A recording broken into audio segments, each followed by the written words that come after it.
Hello, I'm Michael Campy, um, and I would ask just for some checks and balances for um, therapists and other uh, professionals who prescribe medications for depression, anxiety, and so on.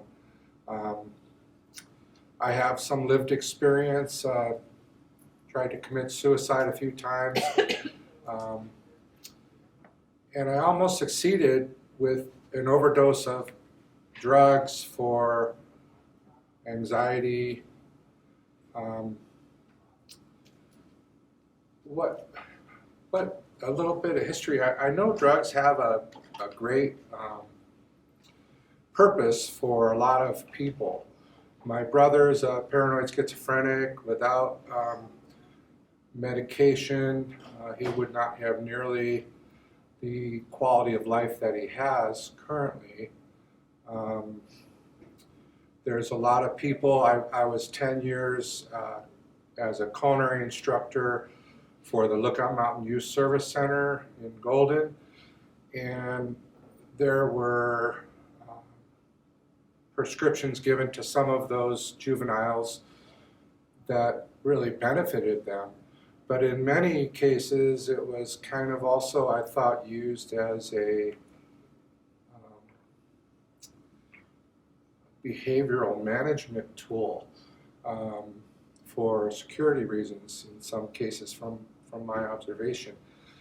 Also, a lot of those kids, they did really great in the culinary program, and a lot of them went on to succeed. Some of them still call me, reach out, that they're doing well, but a lot of them don't. And a lot of the folks that were on medication there would eventually get released from juvenile corrections, and then they would have just not a lot of support, or they would only have a certain amount of medications that they become dependent on to function. And when those ran out, and without the support, moral support, and many times would wind up back into negative situations because they couldn't get a job and so on. And then when the drugs ran out, they were really screwed and wound up back in adult prisons. I was involved in the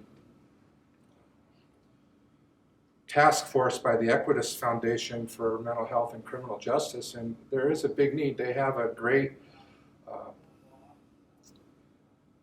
suggestion for some things, but for me personally, I went to a lot of different therapists with different insurance companies over the years, and I just always thought it was anxiety, and so I would just get a prescription. I told many different therapists from different insurance companies with the different jobs I had over the years that I was an addict as well. I had problems with drugs and addictive personality, and that wasn't really addressed until after I almost died, and then I finally, thank God, got a great therapist that could really help. And the first thing was, let's deal with the addiction. So here I am with this freely given pleading to a dozen different therapists, and either them or the nurse practitioner would just give me another prescription. So I had so many. I remember one therapist, like, I would talk for 10 minutes. You still doing drugs? Yeah. And then I wouldn't have anything else to say, and they would take my $90 and so you want to make another appointment. So I think really what I would ask is that there were some checks and balances for the prescriptions, maybe tie them together from doctor to doctor some way. It's also a problem with a lot of the prescription drugs in America today, but yeah, it was just so many prescriptions kept changing till they thought that was the cure for me. So I it really was more of a detriment for me. So when I almost, I mean, I tried several times, and finally I had all these pills in my bookcase that uh, I decided I was going to do it for sure. So I did all this research about what pills I had in my bookcase that were old prescriptions that would make me sick and which ones would kill me.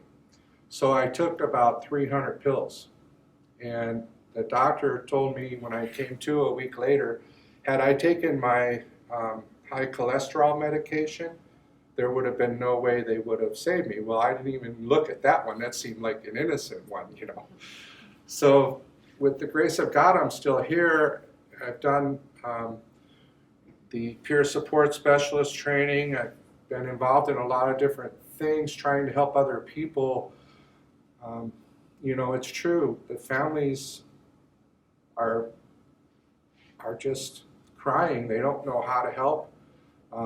But the main thing I would ask is that there was some focus on the drugs, because for me, you know, when I finally came out of Porter, I was at St. Anthony's and then Porter, the first thing was like, give him more drugs right away, you know, and I said, no, I'm not taking them. I haven't been on any drugs for 3 years. I refused them in the hospital. I refused them in my intensive outpatient program. And I haven't had